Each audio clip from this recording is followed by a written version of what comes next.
Welcome back to another reading and correcting with me, Kindar, the Tiger Writes, and I, the Tiger Supervisor.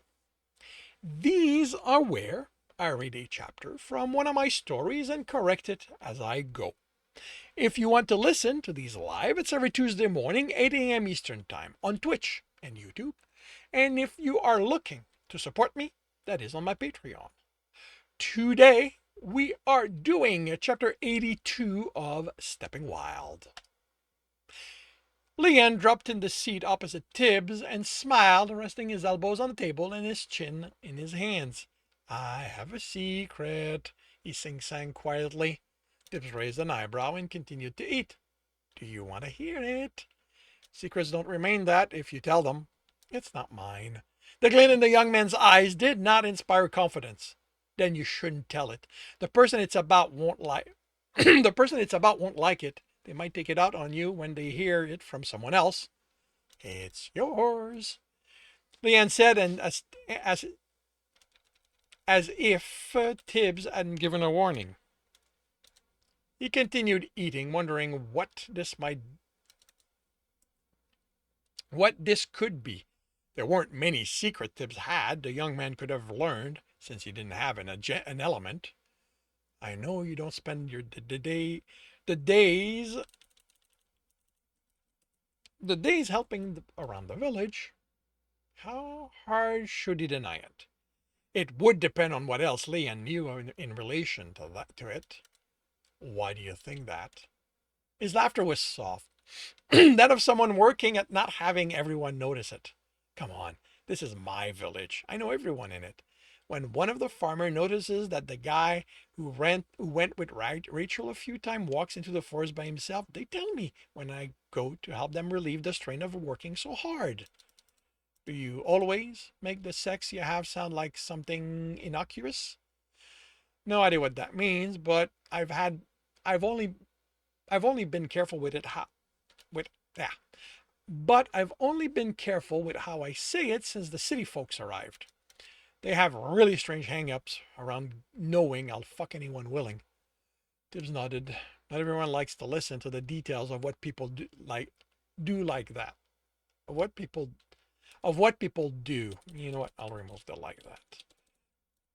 I get that, but this was them reacting to me talking about going off to fuck, not details. Didn't even say who it was with, and they got all icky about it. He shrugged. So I've been wrapping it in stuff they can't explain away. He nodded again and went back to eating. The silence didn't stretch as long as he'd hoped. And you don't want anything. And I don't want anything. Then why bring it up? Because I thought you should know I told them not to tell my sister or anyone else. Why? He didn't bother hiding his suspicions. Because I don't want her to kick you out. Which she's going to do if she thinks you're venturing to her forest. He shrugged. Her and Rachel have been possessive of it since they were kids. It was where they had their adventure, where they fought dragons and ogres and elves and dwarves and all kind of monsters. I thought she'd grow up to be a bard with all the stories she told about what they got up to, not take over the tavern when her dad had the accident. Them being kins met 20 years ago? Could they have encountered Carliac then? No, not with stories of fighting monsters. Those were all out of the bard's songs and stories village folks told each other to explain the world. Even if the dungeon had been there that long, they didn't know how to make creatures. And I'm realizing the dungeon has been there that long.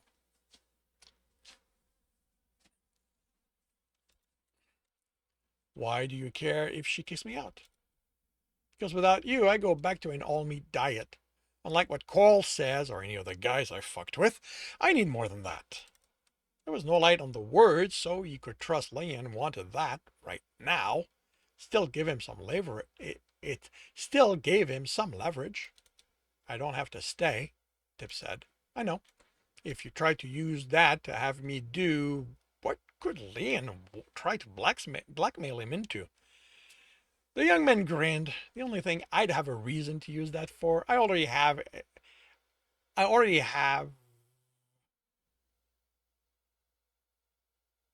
The only thing I have a reason to use that for, I already do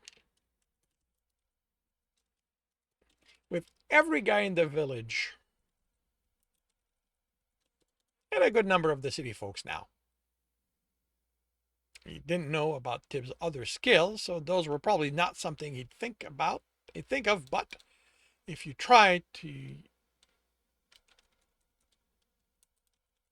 to force me to do anything, I'll just leave. Leon nodded. I understand. He smiled. So, just what do you get up to all day in the forest? Tib smiled. That's my secret to keep. The room was unimpressive to look at, but it was there, and that was impressive in itself. Did you put any thought into making it like this? He asked. The room was an uneven circle with 3 openings, 3 corridors from it to where Carliac influences ended. I thought about this shape, the dungeon replied. But why this shape? The answer was slow in coming. You said there had to be corridors, so that meant openings. You said at least 2, but not if there was a maximum. 3 seemed fine. Then I made the walls to join them, but that seemed like a small room, so I pushed them back until it was like this. The pause was filled with hesitation. Did I do that? Did I do it wrong? No, this is your room. You can't make it wrong. I just wanted to know how you'd come up with this shape. Simtor, did you help them? Was I supposed to? This could be a problem. Do you have ideas about what the room should look like? I'm not the one making it. But you are here to help. How to say this? You two are a team. Aren't those runners? No, teams just mean a group of people. We aren't people, Karliak said. You are people of a sort, Tibbs replied. You can think and you can do, so if you want, you can work with someone else, and that makes you a team. What if Karliak doesn't want me to? Why wouldn't I want to work with you? Why wouldn't I want to work with you? That's a lot of W's. Because I don't have anything to add? I don't know anything. No one's taught me how to help you. Don't think that way, Tib said. No one taught me how to survive the street, but I still manage it. Even if you don't know how you were expected to help Karliak, you can still help. So, do you have thoughts about the room? Well, you said that things happen in the room. The traps, the puzzle, and fights. So I think that if there's more space, it's better. So the walls could push back as far as they can. But doesn't that remove the corridor? The dungeon asked. It just leaves openings. You can have corridors. The room doesn't have to be uniform, right? That's right, Tip said. Then this is what it would look like. The walls moved back, leaving the corridors protruding inside the room. I don't know. The corridor kind of get in the way. I'm sorry. I knew this was. Stop, Tip said. You aren't wrong, Simtor. And you aren't wrong, Karliak. Can we both be right? The helper asked. More often than people think, he replied. There will be time when only one of you can be right, but this isn't one of them. This is about helping each other. Karliak had an idea.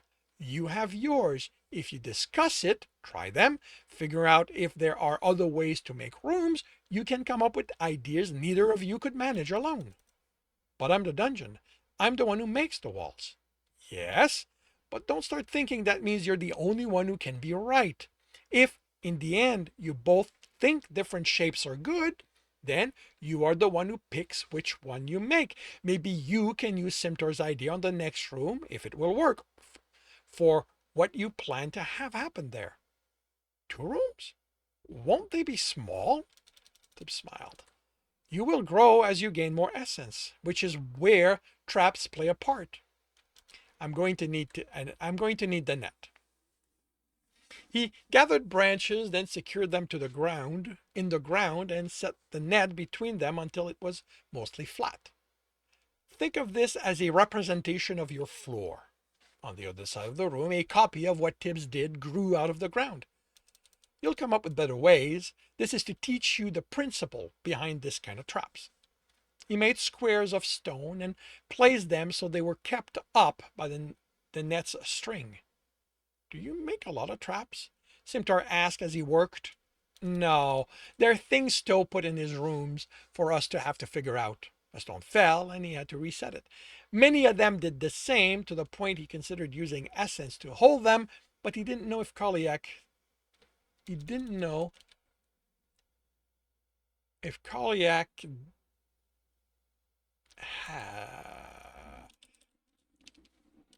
had enough to manage it on the size of a room. Once they were all in place, he noticed how the wood essence within the string reacted to the weight of the stone and realized he had a way to help with his demonstration. He made another stone in the shape of a person. This is a drop tile trap. He placed the person on the stone where the strain in the string essence was strongest. When someone steps on one,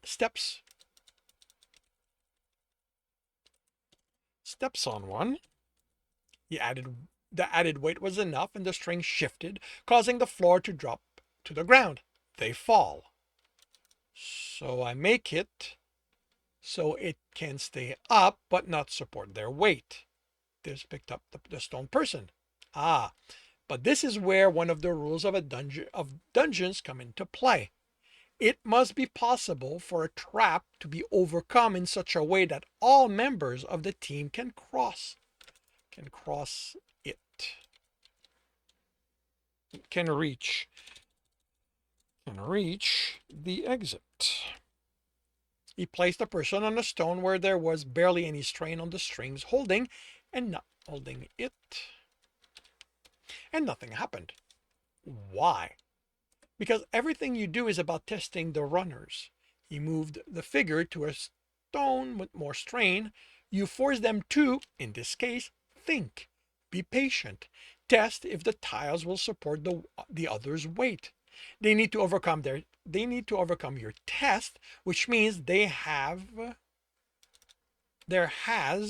to be a way to succeed. And with a team, it means the whole team has to make it through to the exit.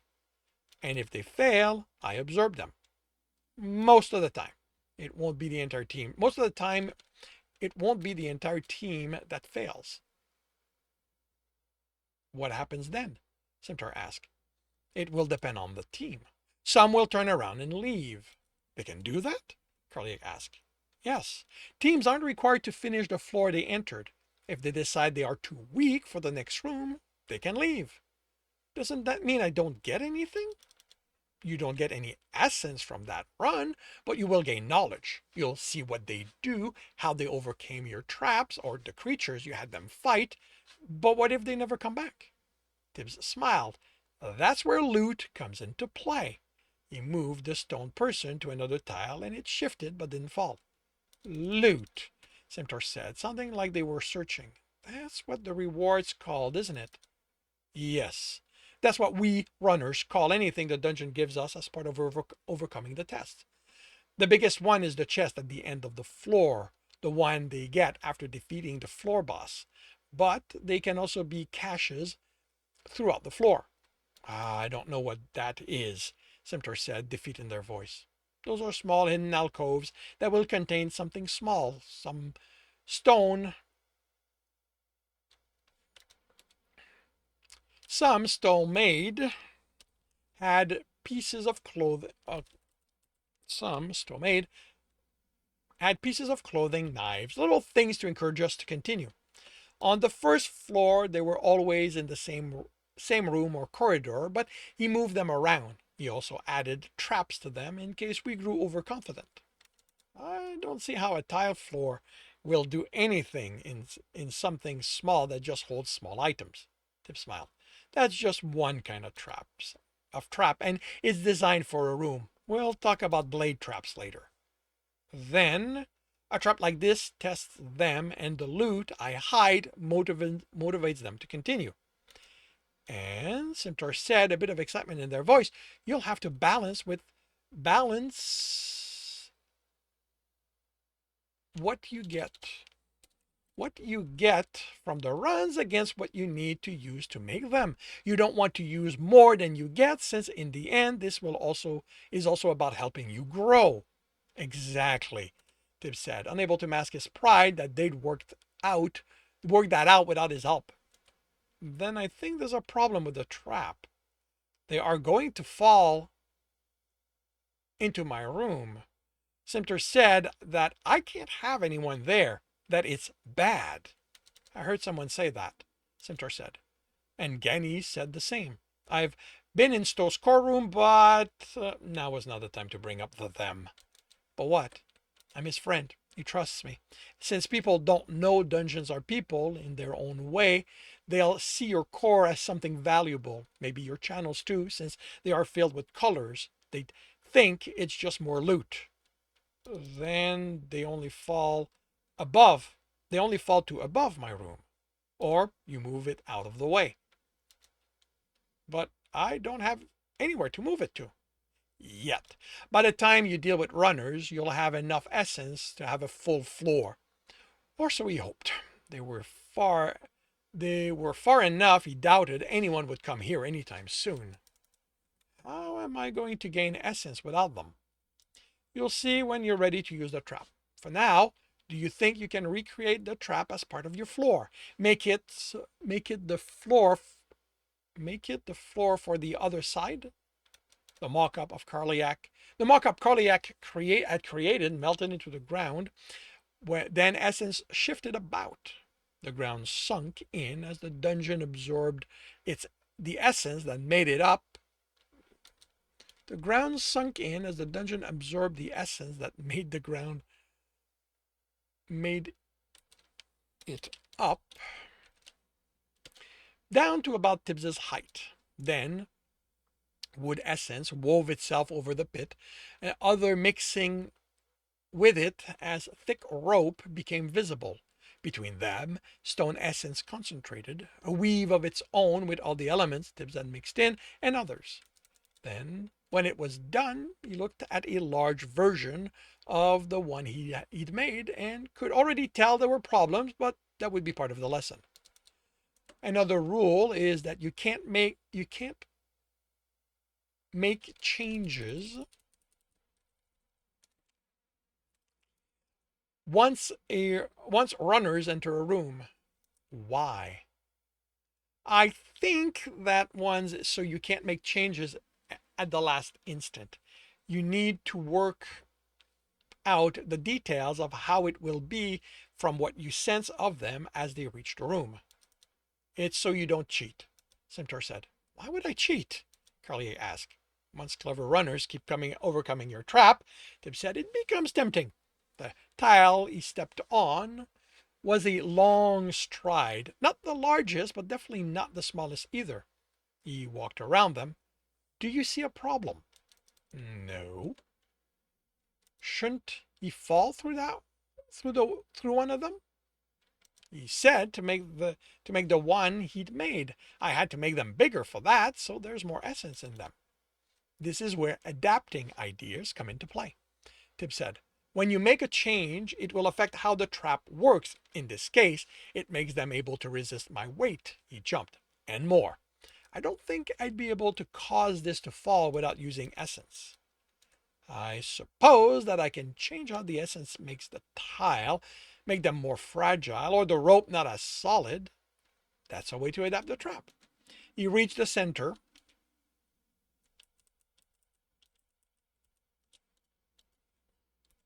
Remove the stones at the edge of the trap.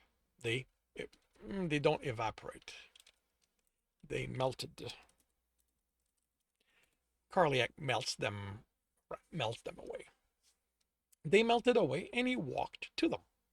The bottom was flat stone. Do you see the problem now? You can't cross them? They said tentatively, which goes against the rule of there being a way to overcome a trap. But you told me to remove them.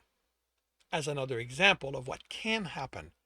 How Would you make sure it doesn't happen by not removing those tiles? You could make them smaller, Simtor offered. Instead of making everything larger like this, you could fill the space with smaller tiles. I guess I could. There was a pause. Which one is the right way? Both, Tibbs replied. Maybe neither. There isn't one way a trap works or one way it's going to be the best one. It's going to be about you figuring out how it works best for what you're trying to do.